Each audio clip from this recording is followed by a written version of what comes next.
നമ്മുടെ ഇന്ത്യയിൽ ഇത്രയും വലിയൊരു പ്രൊട്ടസ്റ്റ് നടക്കുന്ന സമയത്ത് എനിക്ക് ഇവിടെ നിന്ന് റീഷെയർ ചെയ്യാനോ അല്ലെങ്കിൽ ഇപ്പൊ എല്ലാം സ്റ്റോർ ഇടാനേ പറ്റുള്ളൂ 2-3 ദിവസമായിട്ട്. കാരണം എന്റെ ഫ്രണ്ട്സിന്റെ ഞാൻ ചോദിച്ചു വരുന്നുണ്ടോ, അപ്പൊ അവരെല്ലാം പറഞ്ഞില്ലേ ജനനായകൻ റിലീസാണ്, അവിടെ പോകണം ഇവിടെ പോകണം, ആവശ്യങ്ങൾ എല്ലാവർക്കും ഉണ്ട്, എനിക്കുണ്ട്. പക്ഷെ എനിക്ക് പ്രൊട്ടസ്റ്റിൽ ഭാഗമായേ പറ്റുള്ളൂ.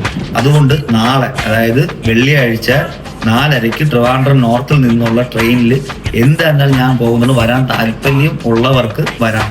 വന്നിട്ട് എന്നെ കൊണ്ട് പറ്റുന്നത് വെച്ചാൽ വെറുതെ പോയിട്ട് അവിടെ പ്രൊട്ടസ്റ്റ് കണ്ടിട്ട് വരാനല്ല ഞാൻ പോകുന്നത്. പ്രൊട്ടസ്റ്റിൽ മുമ്പിൽ നിന്നുകൊണ്ട് തന്നെ, അതായത് പോയിട്ട് വരാനല്ല, മുമ്പിൽ രാവും പകലും അവരോടെ നിൽക്കാൻ. ഇപ്പൊ ഒരു 3 ദിവസം 4 ദിവസം എന്നെ കൊണ്ട് പറ്റുന്നത്ര ദിവസം പോയിട്ട് ഞാൻ ഇന്ന് തിരിച്ചു വരുന്നില്ല. പറ്റുന്നത്ര ദിവസം പ്രൊട്ടസ്റ്റിൽ മുമ്പിൽ തന്നെ. ഇപ്പൊ അടി കൊള്ളാനാണെങ്കിൽ റെഡി, എന്നെ അടി കൊടുക്കാനാണ് റെഡിയാണ്. കാരണം ഇതിന് മുമ്പും ചോദ്യം ചെയ്തിട്ട് എനിക്ക് പല പ്രശ്നങ്ങളും ഉണ്ടായിട്ടുണ്ട്, പല കേസിലും ഭാഗമായിട്ടുണ്ട്. ഇവിടെ എനിക്ക് ചോദ്യം ചെയ്തതിന്റെ പേരിൽ എനിക്ക് ഒരുപാട് കേസുണ്ട്. പക്ഷെ ഈ ചോദ്യം ചെയ്ത് ഞാൻ ഇവിടെ നിന്ന് മാത്രമല്ല, ഇതിന് മുമ്പ് ഒരു പ്രശ്നം വന്നപ്പോഴും ബീഹാറിൽ ഇതേപോലെ ചോദ്യം ചെയ്തു എന്നുള്ള പേരിൽ ഞാൻ അവിടുത്തെ ജയിലിൽ കിടക്കേണ്ട ഒരു അവസ്ഥ ഉണ്ടായിട്ടുണ്ട്.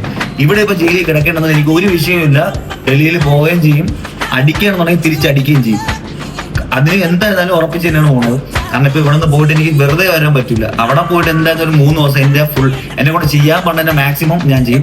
വരാൻ താല്പര്യമുള്ളവർക്ക് വരാം. അടിക്കണമെന്നില്ല, ജസ്റ്റ് എന്തെങ്കിലും നിങ്ങളെ കൊണ്ട് ഈ ഒരു പ്രൊട്ടസ്റ്റിന് ഭാഗമാവാൻ താല്പര്യമുണ്ട്, അല്ലെങ്കിൽ കുറച്ചൊരു സാമാന്യ ബോധമുള്ളവർക്കാണെന്നുണ്ടെങ്കിൽ വരാൻ പറ്റുന്നവർക്ക് വരാൻ പറ്റും.